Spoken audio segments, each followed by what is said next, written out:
Hello, welcome my dear friends. आज हम start करने वाले हैं सारणी। सारणी 12th मैथ है।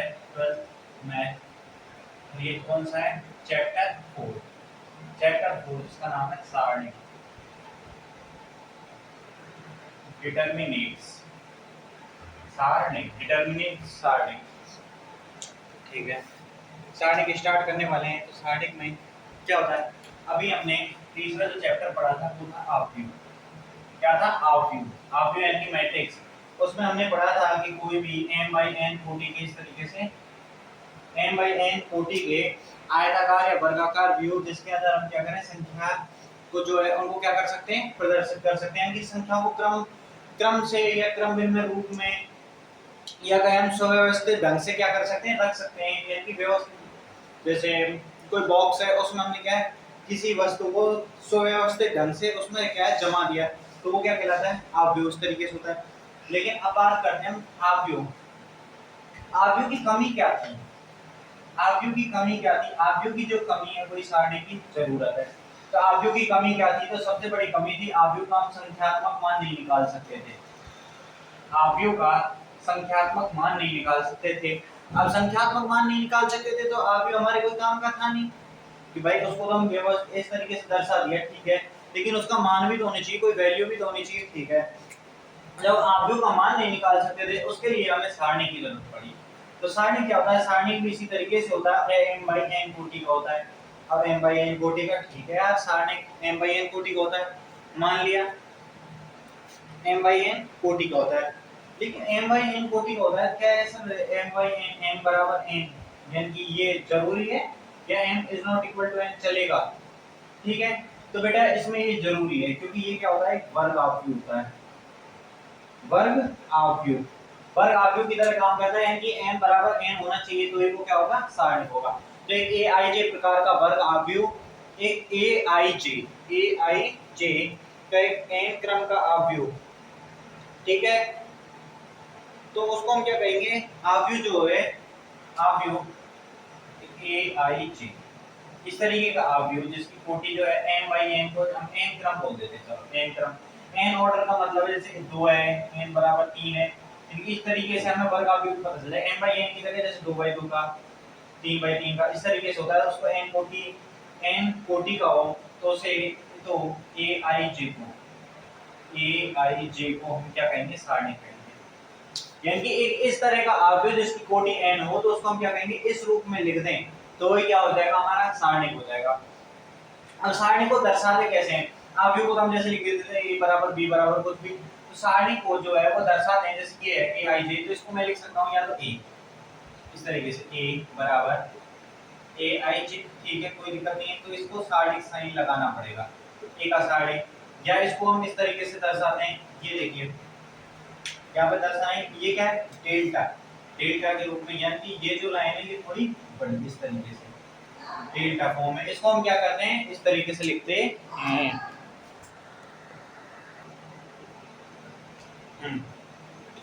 तो ये जो लाइन है ना, ये इस तरीके से होती है, ये एक गहरी लाइन, उसके बाद ये, ठीक है, त्रिभुज नहीं होता, डेल्टा होता है। क्या बोलता है? डेल्टा, ठीक है। अब ये यहाँ तक हो गया। तो सारणी का पता चल गया ना, डिटरमिनेट्स क्या होता है कि ऑब्व्यू जो होता है उसी को यदि हम इस रूप में लिख दें और उसका ऑर्डर यानी वर्ग ऑब्व्यू होना चाहिए। कौन सा ऑब्व्यू बेटा? वर्ग ऑब्व्यू। तो वर्ग ऑब्व्यू जिसको हम इस तरीके से लिख दें और तो वही क्या कहलाएगा? सारणी बन जाता है, ठीक है। ये तो हो गया सारणी। अब सारणी की कोटि पे बात करते हैं। सारणी की कोटि, सारणी कितने प्रकार का होता है? कोटि, ऑर्डर। अच्छा, प्रकार। तो बेटा सारणी कितने प्रकार का होता है? प्रकार कुछ नहीं होता उसमें। प्रकार क्या होता है? सारणी की कोटि, ऑर्डर। ऑर्डर, कोटि। तो सारणी की कोटि क्या होती है? तो सबसे पहले हम बात करते हैं तो सारणी की कोटि में एक कोटि वाले को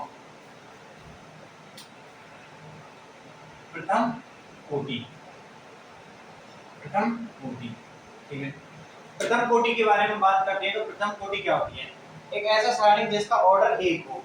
जैसे ये कोई सारणी मैंने ले लिया ये कोई सारणी है, तो ये 3, ये इस तरीके से कुछ भी हो सकता है कि एक ही अवयव हो। इस तरीके का जो सारणिक है वो क्या होगा, प्रथम कोटि का सारणिक। अब आ जाइए द्वितीय कोटि में। द्वितीय कोटि सेकंड ऑर्डर, फर्स्ट ऑर्डर हो गया द्वितीय कोटि। द्वितीय कोटि का सारणी क्या होता है, इसका तो 1 बाय 1 का होता है, ये 1 बाय 1 का, ठीक है। यहाँ जैसे 1 3 2 0 इस तरीके से। ये कितने का होगा, 2 बाय 2 ऑर्डर का। तो यानी कि हमें पता है कि n बाय n जो है इसको हम क्या लिख देते हैं, n ऑर्डर लिखा है था मैंने, n कोटि का, कितनी कोटि का है, 2 कोटि का, 2 कोटि का, ठीक है। अब आ जाइए तृतीय कोटि पे। तृतीय कोटि, तो तृतीय कोटि थर्ड ऑर्डर। थर्ड ऑर्डर में जैसे a बराबर ये है, a a1 b1 c1 कुछ भी लिख दो, 0 5 1 3 2 0 8 1 9 कुछ भी लिख दो। इसकी ऑर्डर कितना है, 3 बाय 3 का है, तो इसका ऑर्डर कितना है, 3, तो ये 3 कोटि का हो गया। तो इस तरीके से सारे होते हैं। अब ऐसे ही आव्यूह की तरह है ना, प्रथम कोटि, द्वितीय कोटि, तृतीय कोटि। अब दूसरी आव्यूह की तरह है ना, हमें जरूरत क्यों पड़ी इनकी, तो इनकी जरूरत पड़ी बेटा संख्यात्मक मान के लिए, न्यूमेरिकल वैल्यू, संख्यात्मक मान, न्यूमेरिकल वैल्यू, न्यूमेरिकल वैल्यू के संख्यात्मक मान के लिए कैसे। तो चलो ठीक है, हमने मान लिया संख्यात्मक मान के लिए जरूरत पड़ी, तो संख्यात्मक मान निकालेंगे कैसे। अब ये तो सबसे बड़ी समस्या हो गई कि हम संख्यात्मक मान निकालेंगे कैसे। तो हम लेके चलते हैं इसको द्वितीय कोटि वाले को, यहाँ से इनको रख कर देता हूँ, ठीक है। देखिए, तो हमने द्वितीय कोटि वाले को पकड़ा, अब इसका हमें संख्यात्मक मान निकालना है। ये इस तरीके से सारणी इस तरीके से लिखा जाएगा, सॉरी बेटा इस तरीके से लिखा जाएगा। तो संख्यात्मक मान भी है कि एक का सारणी, इसका संख्यात्मक मान निकालना है। द्वितीय कोटि का, प्रथम कोटि का संख्यात्मक मान निकालने की जरूरत ही नहीं, क्योंकि प्रथम कोटि का जो संख्यात्मक मान होता है वो खुद ही होता है भाई संख्यात्मक मान, ठीक है। अब द्वितीय कोटि के संख्यात्मक मान निकालने की जरूरत पड़ी। अब द्वितीय कोटि का संख्यात्मक मान कैसे निकालें, ये हाँ एक इम्पोर्टेंट चीज और बेटा, ये जो है मापांक नहीं है, मापांक, मॉड, मॉड्यूलस, ये मॉड्यूलस नहीं है, यानी मापांक। जैसे इसको मैं यदि a का सारणी बराबर यहाँ पे -3 है ना बेटा, तो इसका जो संख्यात्मक मान आएगा वो -3 आएगा। ये नहीं है कि ये समझोगे सर ये मॉड है, मॉड के अंदर -3 प्लस ही नहीं बेटा। अगर ये सारणी रूप में दे रखा है, ये बात नोट करना, अगर ये सारणी रूप में दे रखा है तो a का जो मापांक होगा वो क्या आएगा। जैसे a का संख्यात्मक मान निकाल रहे हैं ना, ये मापांक की तरह काम नहीं करेगा बेटा, जो संख्यात्मक मान है वही वैल्यू देगा। ऐसे ही अब इसका संख्यात्मक मान निकालते हैं, तो कैसे निकालेंगे, ये अब इनका क्रॉस गुणन कराएंगे। क्या करेंगे बेटा, क्रॉस गुणन, ठीक है। तो 1 का गुणा 0 से, 1 गुणा 0, ठीक है, हो गया, कोई दिक्कत नहीं।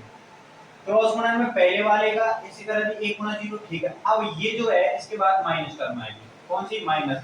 उसके बाद ये वाला क्रॉस गुणन, 3 दूनी 6, तो इसका संख्यात्मक मान आया 0 - 6 यानी कि -6। माइनस के 6 क्या आया बेटा, इसका संख्यात्मक मान। यानी कि क्या करना है, संख्यात्मक मान निकालेंगे कैसे, पहले इनका क्रॉस गुणन कराएंगे, ठीक है। पहले वाले का मुख्य विकर्ण को लेकर चलिए, पहले वाले का क्रॉस गुणन, फिर बाद वाले का क्रॉस गुणन, तो पहले वाले के क्रॉस गुणन में से बाद वाले का क्रॉस गुणन घटा देंगे। जोड़ना नहीं है बेटा संख्यात्मक मान में, कहीं ये सोचो कि जोड़ना है, नहीं, क्या करना है, घटाना है।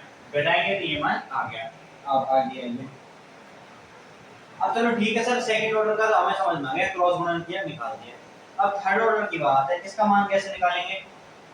अब इसमें क्रॉस गुणन कहां करेंगे, अच्छा ऐसे क्रॉस गुणन करेंगे, ऐसे करा दिया, चलो ठीक है। अब कोई सोच रहा है कि ऐसे ऐसे हमने इस तरीके से करा दिया, ये करा दिया। अब 3, अब ये 4 वैल्यू रह गई, जिनके नीचे मैं अंडरलाइन कर रहा हूं, वो वैल्यू तो रह गई, ये कहीं काम आई क्रॉस गुणन में, नहीं आई सर। तो ये जब ये मान काम ही नहीं आए, तो हम कह सकते हैं कि ये इसका संख्यात्मक मान है, नहीं, क्योंकि संख्यात्मक मान है कि एवरी वैल्यू काउंटिंग होनी चाहिए, एवरी वैल्यू काउंट होनी चाहिए।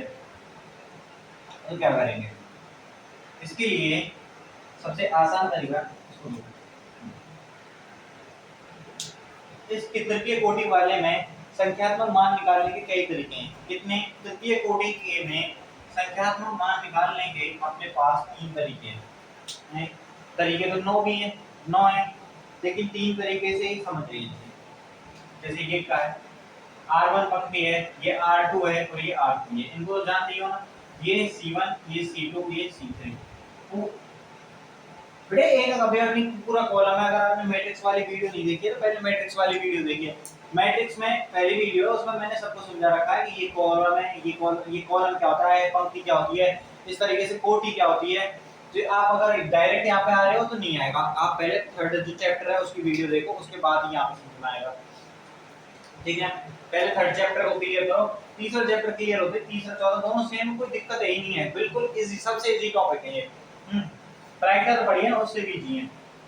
तो क्या करना है, तो एक तो हम निकाल सकते हैं इसमें बेटा पहली पंक्ति के अनुदिश R1 के अनुदिश, R2 के अनुदिश, टोटल इसके कितने तरीके, 6 तरीके, R3 के अनुदिश, इसी तरीके से C1, C2 और C3 के अनुदिश। कैसे, ये 6 तरीके से निकाल सकते हैं। इसका संख्यात्मक मान जो है वो हम कितने तरीके से निकाल सकते हैं, 6 तरीके से। कैसे निकाल सकते हैं, R1 के अनुदिश, R2 के अनुदिश, R3 के अनुदिश, R4 के अनुदिश। R4 है क्या, नहीं है, जब 4 है ही नहीं तो 4 के अनुदिश कैसे निकाल देंगे। ठीक है, 4 के अनुदिश कब निकालेंगे, जब 4 कोटि का हो। ठीक है, तो इनके अनुदिश और C1। अब मैं एक समझा रहा हूं, जैसे आपको R1 के अनुदिश निकालते हैं पहले, R1 के अनुदिश।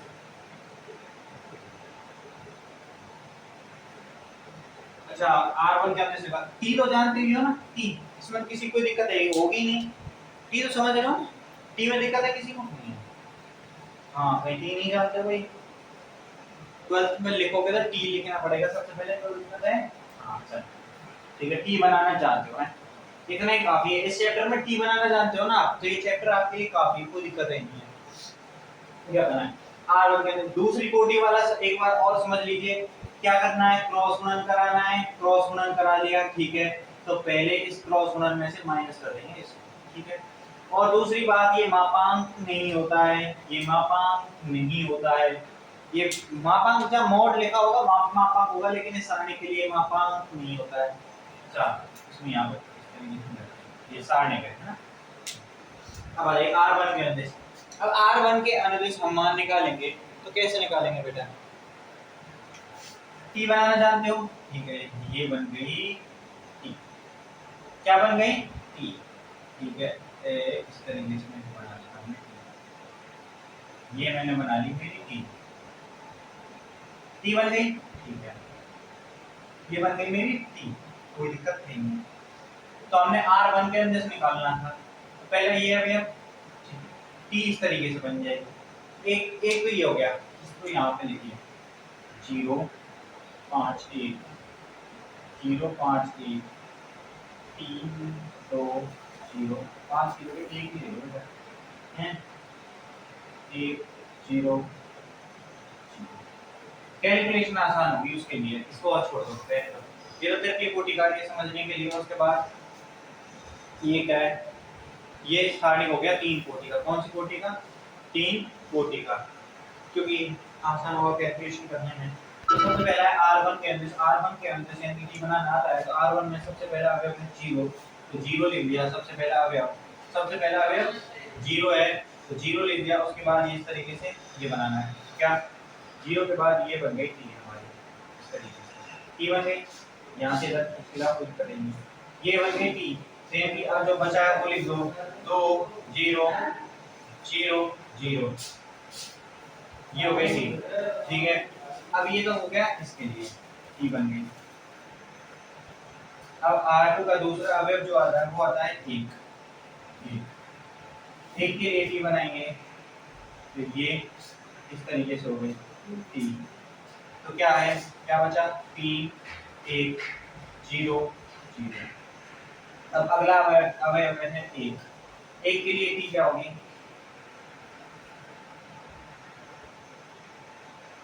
इस तरीके से। तो क्या बचा, 3 2 1 0। तो इसका संख्यात्मक मान अब तो निकल ही जाएगा, क्योंकि अब ये क्या हो गया, 2/2 का, तो 0 का गुणा कराना है, साथ में 1 का गुणा कराना है, यहाँ पे 1 का गुणा कराना है, यहाँ पे 0 गुणा कराना है, तो इसकी वैल्यू तो क्या आएगी, 0 आएगी, 0 का गुणा हो गया, ठीक है। यहाँ पे 1 गुणा में क्या आएगा, 3 गुणा 0 0 माइनस 0। अब इसमें 1 गुणा में 0 1, 3 गुणा 0 0 माइनस 2 एकम 2, 0 माइनस 2 माइनस 2, यहाँ पे डायरेक्ट लिख देते हैं माइनस के 2। अब 0 0 और ये हो गया माइनस 2, इसका जो आंसर आया वो आया बेटा माइनस के माइनस 2। अब इनके बीच में क्या साइन लगाना है उसको लेके दिक्कत है थोड़ी सी, साइन को लेके, है ना। हाँ अभी इतना तो समझ में आ गया, मैं टी बनाना आ गया, ठीक है टी बनाना आ गया, कोई दिक्कत है नहीं। ये r1 के अनुदेश है। अब एक थोड़ी सी छोटी सी सारणी और है वो लिख लीजिए यहाँ पे, कुछ नहीं करना, बस ये आपका प्लस बनाना था, कैसे बनाना है प्लस, उसके बाद माइनस, फिर plus minus plus minus plus minus plus, ये करना है बस और कुछ नहीं। क्या किया मैंने, plus minus plus minus plus minus plus minus plus, ये किया, और कुछ किया क्या, नहीं किया। तो जब हम r1 के अनुदेश चलते हैं बेटा, तो यहाँ पे देखिए पहले के आगे प्लस, तो 0 के आगे प्लस लगाइए, प्लस साइन, ठीक है। फिर दूसरे के आगे माइनस साइन लगाइए, फिर तीसरे नंबर पे फिर प्लस साइन लगाइए, बस। तो यहाँ पे माइनस, यहाँ पे प्लस, तो यहाँ पे माइनस, यहाँ पे प्लस, माइनस 2, तो 0 माइनस 0 प्लस माइनस 2, तो माइनस के 2 आ गया। समझो, plus minus plus minus plus minus plus minus plus, यानी कि प्लस से स्टार्ट करना है, हमेशा पॉजिटिव से स्टार्ट करना है, प्लस से स्टार्ट करना है, और प्लस से स्टार्ट करके इसको क्या लिख देना है आगे तक,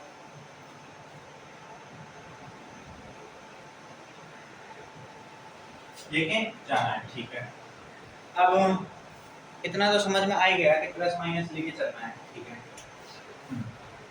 ये हो गया r1 के अंदर, t बनाना सीख गए ना, यानी कि ऐसा करना है बेटा, जैसे अब ये r1 के अंदर लेके चले, ये अगर यहाँ पर और देखो, ठीक है, तो इसको थोड़ा यहाँ पे जूम करना,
वो थोड़ी सी क्या दिक्कत हो गई थी उस वजह से, ठीक है ना। हाँ अब कोई दिक्कत नहीं है।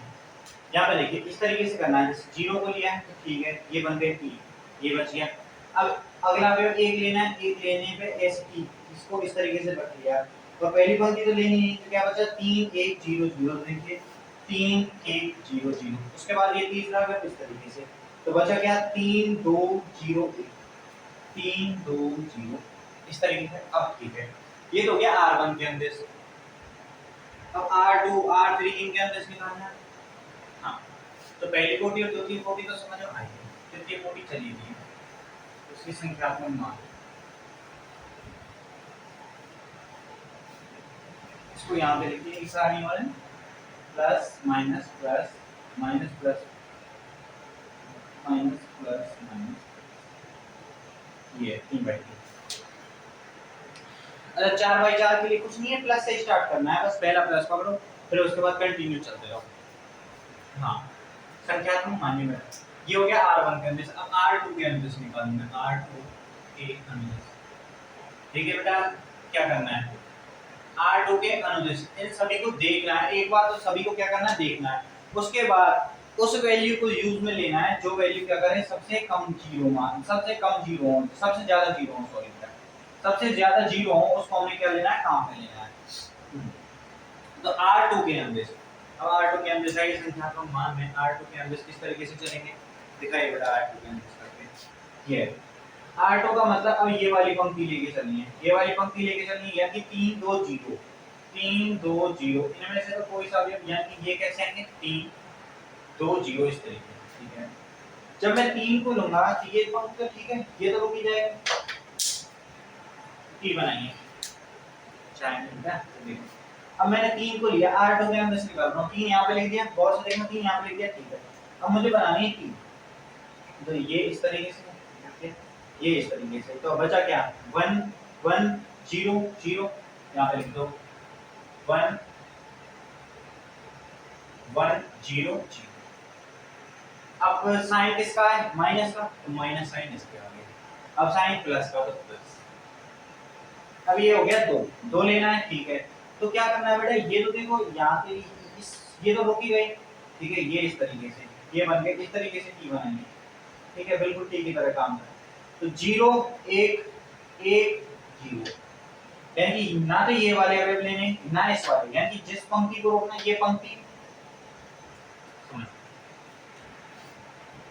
दो लेना है, तो दो क्या है, इसको मैं लिख सकता हूँ A22, A22 का मतलब समझ गए, दूसरी पंक्ति दूसरा स्तंभ, तो दूसरी पंक्ति दूसरा स्तंभ ये हो गया, ठीक है। तो अब दूसरी पंक्ति दूसरा स्तंभ का मतलब है कि हमें ना तो दूसरी पंक्ति का कोई अवयव लेना है, ना दूसरे स्तंभ का कोई अवयव लेना है, ठीक है, और जो बचे हुए अवयव है वो लेने, तो 0 1 1 0, यहाँ पे प्लस में क्या आएगा 2 2, क्या बच गया 0 1 1 0 1 1। अब साइन किसका, माइनस का, तो माइनस है। अब आइए, अब लेना है हमें 0, ये वाला 0 0 का अवयव है A33 A, तो A23 सॉरी बेटा A23 यानी कि 0 A23, यानी कि दूसरी पंक्ति नहीं लेनी है और तीसरा स्तंभ नहीं लेना है, तो क्या बच गया 0 1 1 0 0 1 1 0 0 1, यानी कि जो अवयव इस तरीके से लिखना है, पहले हमें पता तो ये पता है कि A22 है, इसका मतलब दूसरी पंक्ति और दूसरे स्तंभ के अवयवों को छोड़ के बाकी सब लिखने हैं, तो दूसरी पंक्ति और दूसरा स्तंभ छोड़ के बाकी सब अवयव लिखिए। A23 का मतलब है कि दूसरी पंक्ति और तीसरा स्तंभ छोड़ के बाकी सब अवयव लिखने हैं, ठीक है। अब आ जाइए R3 के अंदर, R3 के अंदर, R3 के अंदर, R3 के अंदर से, यानी अब इसमें क्या लेना है 1 0 0, ठीक है, 1 0 0 1 0। सबसे पहले एक लिया, एक लिए क्या A31, ये A32, ये A33, यहाँ पे तो दिखाई दे रहा होगा ना, हाँ देखो ये A31 है, ये क्या बेटा A31 का मतलब तीसरी पंक्ति पहला स्तंभ, तो तीसरी पंक्ति और पहले स्तंभ को छोड़ के अवयव क्या बचे 1 0 1 0, तो यहाँ पे 1 1 0 1, ठीक है। अब यहाँ पे प्लस साइन है, ठीक है, उसके बाद माइनस साइन। अब देखिए, अब लेना आपने को 0, मैंने लिया बेटा 0 0 के साथ देखिए 0 क्या है A32 यानी कि तीसरी पंक्ति, तो तीसरी पंक्ति छोड़ दी, दूसरा स्तंभ छोड़ दिया, क्या बच गया 0 1 3 0 0 1 3 0। अब आ जाइए A33 यानी कि 0 के साथ में प्लस साइन, प्लस 0, क्या बच गया A33 तीसरी पंक्ति तीसरा स्तंभ, तो ये तीसरी पंक्ति ये तीसरा स्तंभ छोड़ दिया, तो 0 1 3 2 0 1 3, ये इस तरीके से हो गया। हाँ, अब इसका मान निकालना है, तो इसका मान तो आप निकाल लोगे कि यहाँ पे 0 0 0 हो गया ये, ठीक है, तो यहाँ पे 0 0 माइनस 1 1 गुणा 1 माइनस का 1 2 माइनस के 2, यानी इसका जो साइन मान आया वो माइनस को आया, इसका मान करेंगे तो 0 0 हो गया, ठीक है, 0 और 3 एकम 3 3, तो यहाँ बाहर 0 इसका संख्या मान 0 है। इसका थोड़ी चेंज यहाँ पे -2 यहाँ पे -2, देखो एक लिया ठीक है, एक लेने में बच गया 0 1 3 2, ये एक लिया 1 2 1 3 1 2, ये लेना है ये इस तरीके से, ये इस तरीके से, तो क्या बचेगा 1 1 2 0 1 1, यहाँ पे 2 है यहाँ पे 1 है। हाँ, अब कीजिए इसको, अब करेंगे इसको, ये हो जाएगा 2 माइनस के 2, क्योंकि 1 0 0 माइनस के 2, तो माइनस के 2, रेंज के लिए सारे के जो भी मान आएंगे किसी के भी अंदर से निकाल दीजिए, R1 के R2 के R3 के C1 C2 C3 के मान, तो क्या आएगा मान आएगा सेम। अब यदि आप कॉलम के अंदर से निकालना चाहो तो वो आप खुद से निकालेंगे, कैसे वो मैं बता देता हूँ। देखो 0 3 1 3 1 1 2 0 1 0 0।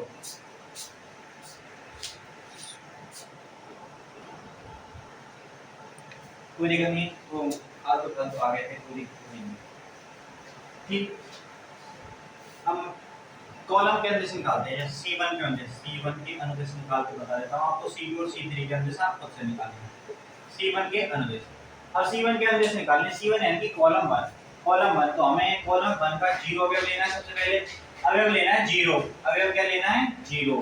ठीक है, 0 लिया तो इसको छोड़े, 0 कौन सा है, A11, यानी कि पहली पंक्ति और पहला स्तंभ छोड़ दो। ये पहला स्तंभ हो गया, ये पहली पंक्ति हो गई, क्या बच गया 2 0। यहाँ पे लिखेंगे 2 0 0 0। अब हमें लेना है इसके अंदर से ये 3 क्या है, A2 1 2, अच्छा A1 1 2 A2 1 है, सॉरी यार चक्कर बढ़ गया। यानी कि दूसरी पंक्ति पहला स्तंभ, तो दूसरी पंक्ति और पहला स्तंभ, दूसरी पंक्ति पहला स्तंभ, तो दूसरी पंक्ति पहला स्तंभ यानी कि दूसरी पंक्ति का कोई अवयव नहीं लेना है, पहले स्तंभ का नहीं लेना है। क्या बच गया, दूसरी पंक्ति को काट दीजिए ये सब, तो क्या बच गया, पहले स्तंभ को काट दीजिए, तो 1 1, यहाँ पे अवयव कौन सा है 3, तो 3, इसके साथ बच गया 1 1 0।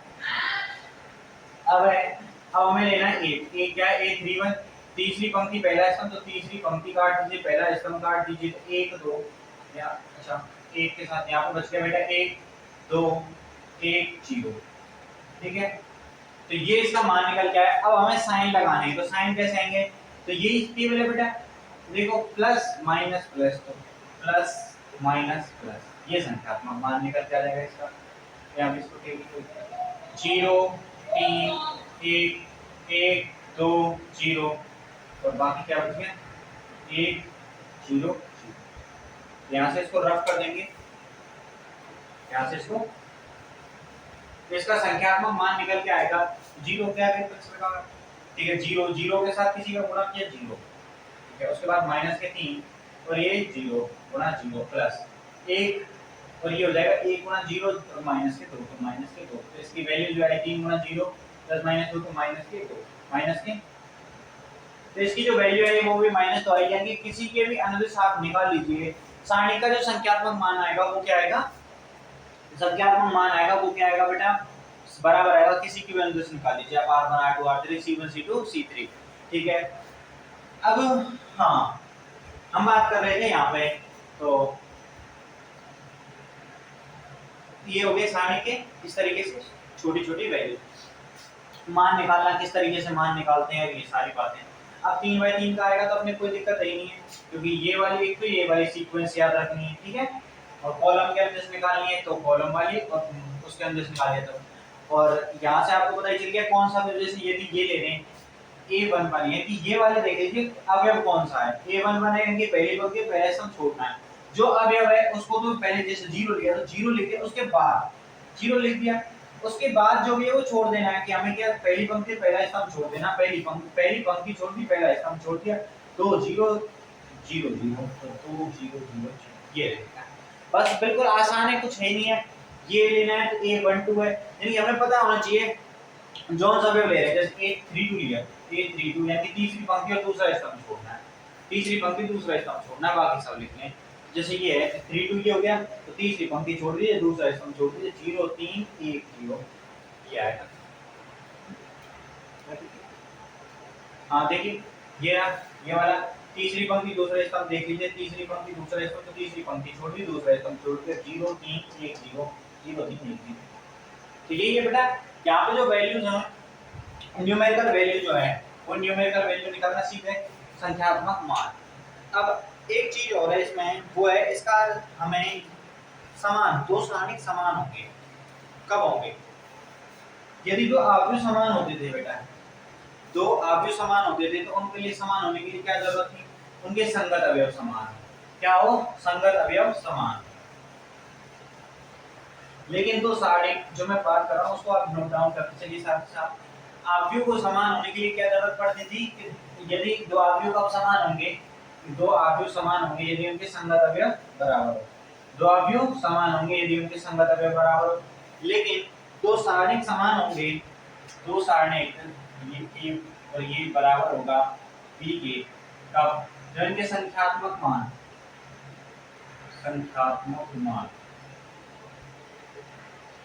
न्यूमेरिकल वैल्यू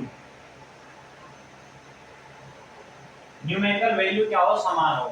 यानी दो अवयव जब समान, दो सारणिक समान कब होंगे? जब उनके संख्यात्मक मान यानी न्यूमेरिकल वैल्यू समान हो। संगत अवयव समान नहीं होने चाहिए। संगत समान हो या मतलब कोई दिक्कत नहीं है, हो तो भी ठीक है, नहीं हो तो भी ठीक है, लेकिन संख्यात्मक मान जरूरी होना चाहिए। ठीक है, तो आज का यहीं पे समाप्त होता है। अब हम आगे बात करते हैं बेटा, ज्यादा टाइम नहीं खींचते हुए स्टार्ट करते हैं। आपकी 4 पॉइंट थे, 4 पॉइंट। अच्छा, पहला है सारणी का मान, पहले में सारणी का मान निकलवा रहा है। ठीक है, 4.1 स्टार्ट करते हैं। सारणी का मान क्या कीजिए? डिटरमाइन। क्वेश्चन नंबर पहला है, क्वेश्चन नंबर पहला, सारणी क्या दे रखा है? 2 4 -5 दे रखा है, 2 4 -5 और -1 इस तरीके से 2 4 -5 -1। हाँ, ये वाला सारणी दे रखा है। ठीक है, इसका मान याद करना है। तो दो कोटि का है, हमें पता है किस तरीके से निकालेंगे। यदि इस तरीके का ये सारणी दे रखा है तो इसका मान निकालेंगे इस तरीके से। 2 का गुणा ऐसे किया, क्रॉस गुणा। ठीक है, 2 गुणा माइनस के 2 माइनस, इसका गुणा इससे साथ किया, 5 के 20 माइनस का 20 माइनस के 20, तो -2 प्लस के 20, तो कितना आ गया बेटा? 18। ये इसका संख्यात्मक मान है। ये क्या है? इसका संख्यात्मक मान। अगला दे रखा है cos थीटा। क्वेश्चन नंबर दूसरा है cos theta minus sin theta, यहाँ पे sin थीटा, ठीक है। इसका संख्यात्मक मान क्या आएगा?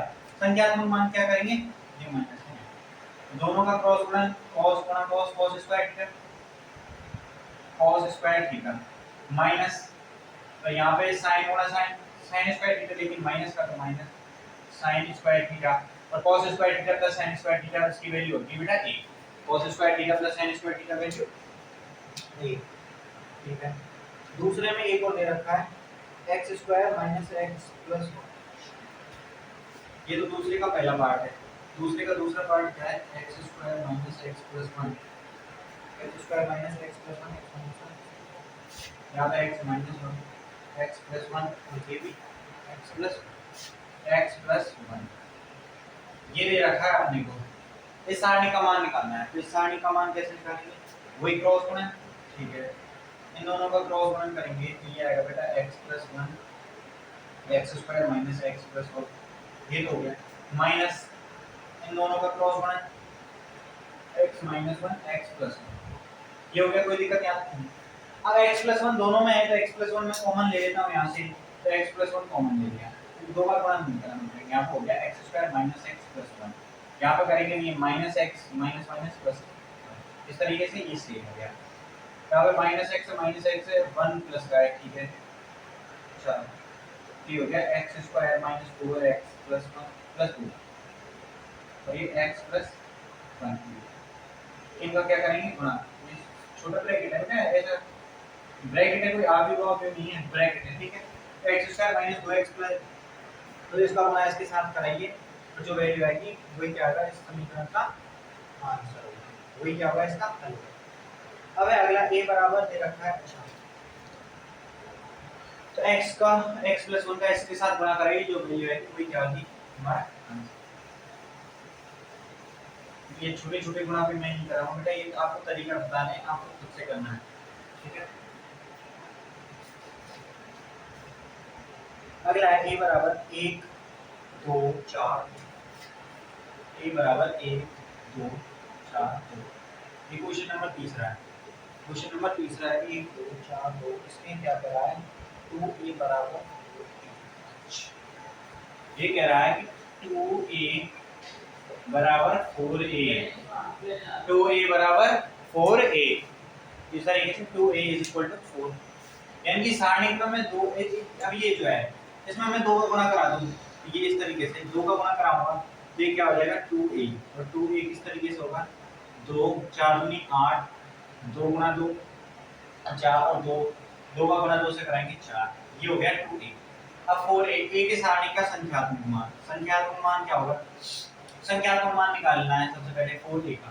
a का संख्यात्मक मान क्या होगा? 2 गुना इसका गुना इसके साथ क्या किया 2 2 माइनस 4 दूनी 8 2 में से 8 गए तो माइनस के 6 गुना में 4 तो 4 गुना माइनस के 6 तो माइनस 6 गुना 4 24 लेकिन इसकी माइनस यहाँ तक किसी को दिक्कत? मैंने डायरेक्ट किया बेटा आपके बाद a के सारणी का मान निकाल के 4a निकाला है यहाँ से ये a के सारणी का मान निकालो a के सारणी का मान तो माइनस 4 गया 2 गुना 2 एकम 2 माइनस 2 और माइनस के 4 दूनी 8 2 माइनस 8 तो माइनस और बराबर के माइनस के 6 तो यहाँ से 4 के बराबर कितना हो जाएगा माइनस 6 गुना 4 से 24 इसकी माइनस। अब आइए इसके सारणी के मान पे 4 दूनी 8 माइनस 8 चौके 32 32 में से 8 गए तो 24 इसके माइनस के दोनों वैल्यू बराबर है ये क्या हो गया ये अपने को क्या करना था प्रूफ करना था। अगला दे रखा है 3/3 का और हमें कह रहा है अच्छा अगला 3/3 का क्वेश्चन नंबर 3/3 के 1 2 कराना 1 2 3/3 के कराएंगे आपको उसके बाद में आगे चलेंगे। क्वेश्चन तो इसमें कितने हैं 8 है। हाँ 8 है 4.2 के लगभग स्टार्ट करा देंगे। हाँ अभी ज़रा देर हुई थोड़ी है कितना टाइम हुआ 1 0 0 क्वेश्चन नंबर 4 पे रखा है उसमें कह रहा है a का जो सारणी है बराबर 1 0 0 0 1 0 0 1 0 उसके बाद 1 2 1 2 ये हो गया ये दे रखा है a का सारणी। अब हमें कह रहा है कि 3a बराबर ये कह रहा है कि 3a बराबर 27 a 3a जो है वो क्या है 27 a के बराबर है। कुछ नहीं करना सबसे पहले यदि 3a निकाल दीजिए 3a निकालते हैं इस तरीके से 3 का गुणा करें 3 0 0 0 1 0 ये 3 है 3 3 और 6 और 4 3। अब इसका मान निकालेंगे तो इसका मान हम किस तरीके से निकालेंगे? मैंने आपको 6 तरीके बताए R1 R2 R3 पहली पंक्ति दूसरी पंक्ति तीसरी पंक्ति पहला स्तंभ दूसरा स्तंभ तीसरा स्तंभ और साथ के साथ ये भी बताया था कि हम सारणिक का मान उस तरीके से निकालेंगे उस हिसाब से निकालेंगे जहां पे जीरो की संख्या ज्यादा होगी और जीरो की ज्यादा होगी तो कैलकुलेशन कम करनी पड़ेगी सीधी बात है। यहाँ से जीरो किसमें पहले स्तंभ में यहाँ से निकालेंगे C1 के अंदर तो C1 के है ना C1 के अनुदेश को क्या करना है कुछ नहीं 3 ये पहली पंक्ति पहले स्तंभ जो कि 3 बार है 3 बार है और 3 0 बाकी दोनों जीरो लिखने की कोई जरूरत ही नहीं है तो 12 दिया 36 तो ये आएगा 3 गुणा 12 दिए 36 क्योंकि 6 का 0 हो गया और 36 दिया 108। अच्छा 36 दिए 108 कैसे आए हैं इतने लेट? तो बेटा या 12 के बाद आओगे ना कंपटीशन में तो 36 दिए 108 इतनी देर में मैं 108 लिखूंगा ना लोग 108 लिखते हैं उतनी देर में कर भी दोगे कुछ नहीं है 30 दिया 90 6 दिया 18 90 और 18 अब निकालना है 27 एक के सारणी का मान ये निकालना है। अच्छा ये पे निकाल सकते हैं ना इसको निकालिए एक ही लिखना है बाकी दो यहाँ पे क्या हो जाएगा 1 गुना 4 1 2 0 और 4 हम निकाल लीजिए कुछ भी तो क्या होगा 4 एकम 4 ये आया 4 ठीक है तो 27 a बराबर 27 गुना 4 तो 27 चौके 20 चौक 80 7 चौक 28 108 हो गया बराबर ठीक है। इसी तरीके से पांचवा क्वेश्चन है उसमें सारणिकों के मान निकलवाए वो भी निकाल लेंगे। छठा क्वेश्चन है तो सारणिक का मान निकलवाया है। सातवां क्वेश्चन है वो मैं आपको करा देता हूँ ठीक है। ये चौथा है 5 है छठे उनमें क्या है कि 3 कोटि का सारणिक दे रखा है उसके मान निकालने 3 कोटि के सारणिक दे रखे हैं उनके मान निकालने हमें एक एक के मान निकलवाने बैठो आपको पता है किस तरीके से निकालना है उस तरीके से हम निकाल लीजिए। सातवां क्वेश्चन है 2 4 5 क्वेश्चन नंबर 7 डालिए बेटे क्वेश्चन नंबर 7 2 ये कंफ्यूजन हो जाता है 2 4 5 2 4 5 अब हम दो के हिसाब से तो ये हो जाएगा 2x 6 4x साढ़े 6 4 4 यहाँ पे 6 यहाँ पे 6 यहाँ पे 4 है। ये दोनों दे रखे हैं बराबर, ये दोनों दे रखे हैं बराबर और x का मान निकालना है इसमें और एक है 2। ठीक है, इसी को करिए, ये 7 में का पहला है।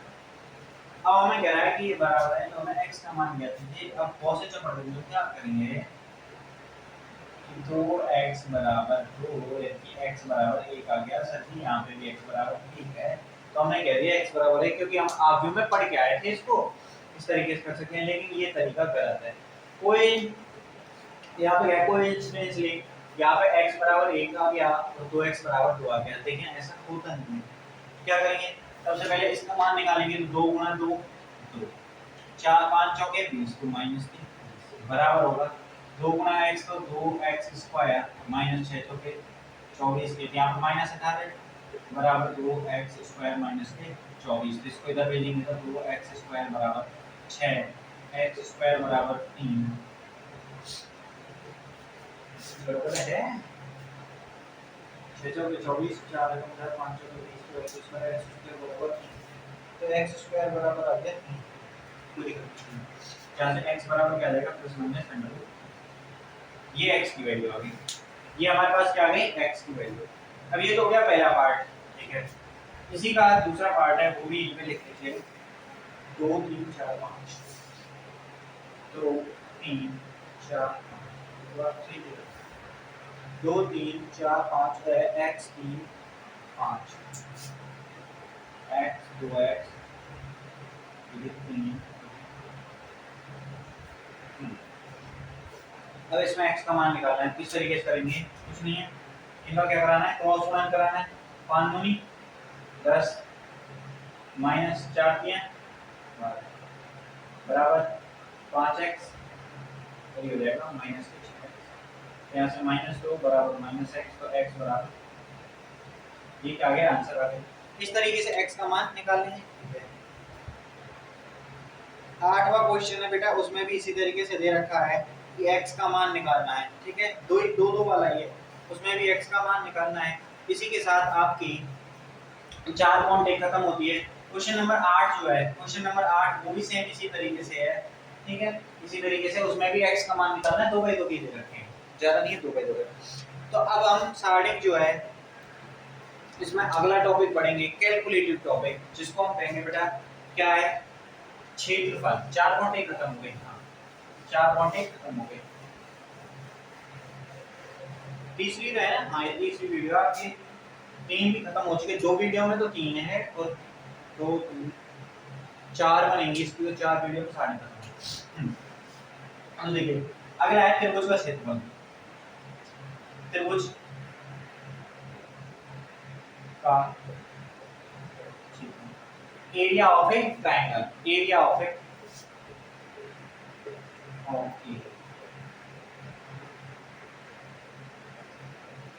Triangle, area of A triangle. त्रिभुज जो है, त्रिभुज का क्षेत्रफल किस तरीके से निकालते हैं। ट्रायंगल, ये त्रिभुज है कोई कोई जरूरी नहीं कैसा त्रिभुज है, कैसा भी त्रिभुज हो सकता है। इसके अगर मैंने मान ली ये x1 है, ये y1 है, इसके शीर्ष x3 y3 हैं, इसके x2। ऐसा कोई जरूरी नहीं है कि a1 को x1 लेना नहीं है, यहाँ पे ले लो, लेकिन जो लेते आए शुरू से उसी तरीके से लेते हैं, क्योंकि उसी तरीके से कैलकुलेशन करने में थोड़ी आसानी होती है। आसानी तो वही है करनी, कैलकुलेशन सब जब भी है। ये होता है ABC। अब त्रिभुज का क्षेत्रफल किस तरीके से निकालते हैं। त्रिभुज का क्षेत्रफल होता है, त्रिभुज का क्षेत्रफल बराबर 1/2 गुना आधा गुना ऊंचाई, 1/2 गुना एडवेंचर इनटू हाइट। ठीक है, आधा गुना ऊंचाई। अब त्रिभुज का क्षेत्रफल हम इस तरीके से निकालेंगे, तो यहाँ पे क्या हो जाएगा, इस तरीके से निकालें तो त्रिभुज का क्षेत्रफल 1/2।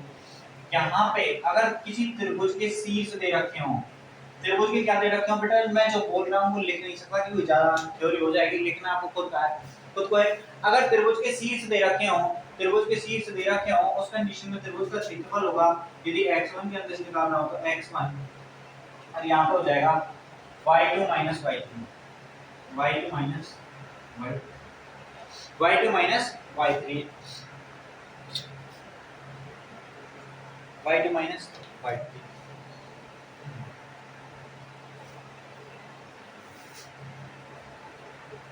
अब आगे एक बटे तो x1 का x1 को लेके हो गया। अब आ जाइए x2 है, उस कंडीशन में x2 है तो y3 minus y1, y3 minus y1 plus अब यहाँ पर x2 हो गया, ये हो गया x3 उस कंडीशन में y1 माइनस y2 और ये हो गया। ये है एक त्रिभुज का क्षेत्रफल। ये क्या है बेटा? एक त्रिभुज का क्षेत्रफल। ठीक है, एक त्रिभुज का क्षेत्रफल 1/2 x1 y2 minus y3 minus plus है प्लस ठीक है, प्लस में इस तरीके से ये हो गया त्रिभुज का क्षेत्रफल। अब हमें ठीक है त्रिभुज का क्षेत्रफल यहाँ पे क्यों काम आ गया? सारणिक रूप में ये सर हम तो सारणिक पढ़ रहे हैं, हमें नहीं पता त्रिभुज का क्षेत्रफल आप क्या पढ़ाए हो, हमारा जो कुछ पढ़ा, लेकिन हमें नहीं, हमें तो त्रिभुज का क्षेत्रफल सारणिक रूप में चाहिए। सारणिक पढ़ रहे हैं हम तो सारणिक रूप में चाहिए, हमको नहीं पता कैसे भी लिखा। ठीक है, यदि इसको मैं सारणिक रूप में लिखूंगा ना बेटा तो किस तरीके से लिखूंगा? इसी ए का सारणिक लिख दिया मैंने, मैं मान रहा हूं त्रिभुज का क्षेत्रफल एरिया ऑफ ट्रायंगल ए है, एरिया ऑफ ए ट्रायंगल, तो इसका सारणिक निकालूंगा तो वो होगा 1/2 x1 x2 x3 y1 y2 y3 1 1 इस तरीके से। ये हो गया, ये क्या हो गया इसका? ये क्या हो गया? या करके इसको हम इस तरीके से लिख सकते हैं 1/2 यहाँ पे x1 x2 x3 y1 y2 y3 1 1 1 इस तरीके से भी लिख सकते हैं इसको। जरूरी नहीं है पंक्ति सम कुछ भी कर लो, ये इस तरीके से लिखा जा सकता है। ये क्या होगा? एक त्रिभुज का क्षेत्रफल यदि एरिया ऑफ ए ट्रायंगल इसका मान 0 है, इसका मतलब कोई भी त्रिभुज नहीं है। अब ये क्या है? अवयव क्या है? समरेख है। अवयव क्या है? समरेख है। अवयव क्या है? समरेख है।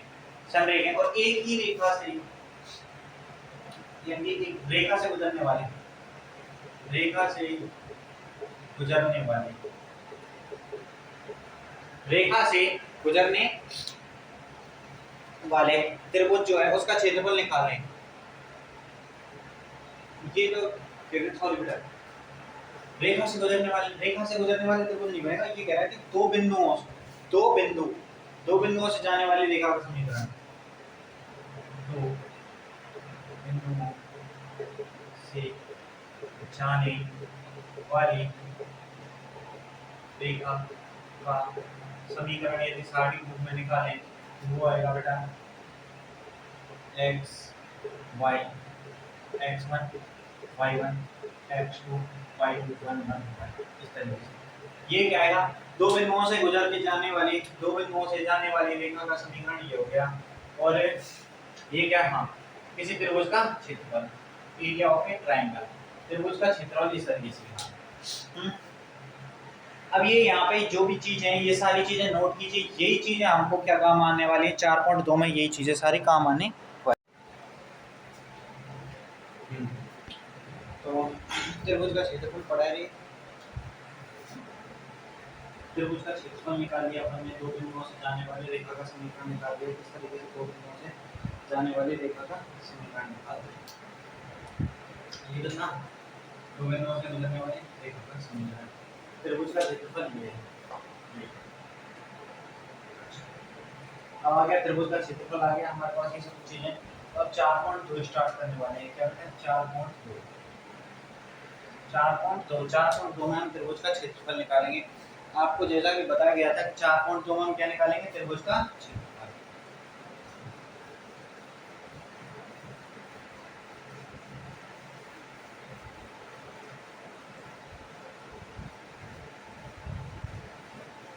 अब त्रिभुज का क्षेत्रफल, और मैंने ये बताया था संरेख वाला, इस कब संरेख होता है, कब संरेख नहीं होता है।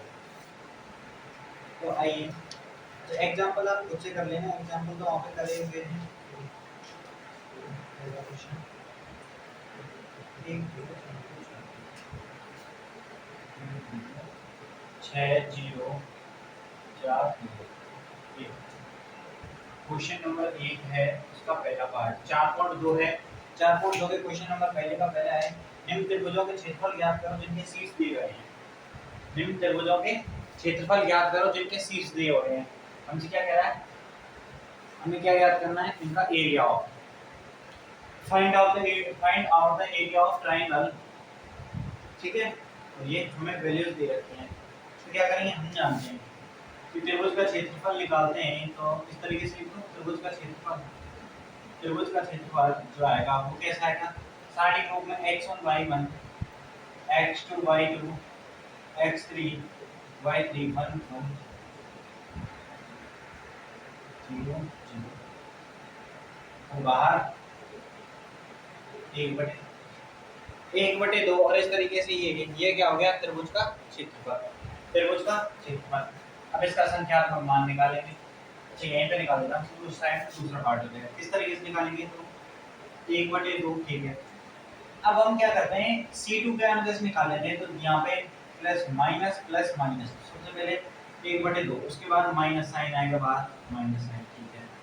अब इसको जोड़ा, 1 का गुणा 1 -6, 1 -6 -5 ये आ गया आंसर। तो 1/2 और 5 दिया 15 गुणा 15, तो 15/2 वर्ग इकाई जो भी दे रखा होगा उसकी क्या होगी, स्क्वायर रूट है, स्क्वायर आएगी, तो 15/2 वर्ग इकाई क्या आ गया, इसका क्षेत्रफल आ गया। ये तो था 4.2, क्वेश्चन हमारा 4.2 का पहला क्वेश्चन, पहले का पहला। अब दूसरा क्या कह रहा है, 2 7 1 1 10 8, 2 7 1 1 10 8 ये दे रखा है। तो इसको लिखेंगे तो इस तरीके से आएगा, सारणी बनाएंगे सारणी रूप में, तो सारणी रूप में किस तरीके से आएगा, ये लिखना है, ठीक है। सारणी रूप में कैसे आएगा, 2 7 1 1 10 8 1 1 1। अब आप किस तरीके से निकालें, तो मेरे हिसाब से या तो R2 के अनुदिश निकाल लीजिए या C3 के अनुदिश निकाल लीजिए, ठीक है। यहाँ पे लिखा हूं मैं R2 के C3, तो C3 के अनुदिश, R2 के अनुदिश, R2 के अनुदिश निकालेंगे, ठीक है। R2 के अनुदिश किस तरीके से निकलेगा, 1 तो प्लस माइनस साइन 1, उसके बाद में यहाँ से देखिए इसको और इसको थोड़ा साथ ही कम, 7 - 8 -1 प्लस 1, तो 2 एकम 2 2 - 10 1, और 2 - 10 -8, ठीक है, प्लस माइनस प्लस माइनस यहाँ पर आएगा माइनस, एक को इसको इस तरीके से छोड़ दिया, इसको 8 दूनी 16 - 10 17, 16 - 17 क्या गया, -1 1 प्लस का माइनस के 8, तो यहाँ पर आ जाएगा माइनस प्लस के 17 में से 10 गए तो 60 54, तो 4 1 46 46 और 1 47, 47 क्या जाएगा आंसर। तो इसको कितना हो गया, 47, और 1/2 बाहर आएगा, 1/2 वर्ग इकाई, इस सब के बाद 1/2 47/2 वर्ग इकाई, 47/2 वर्ग इकाई, ठीक है। अब पहले का तीसरा भी इसी तरीके से कर देंगे, तो क्वेश्चन नंबर पहला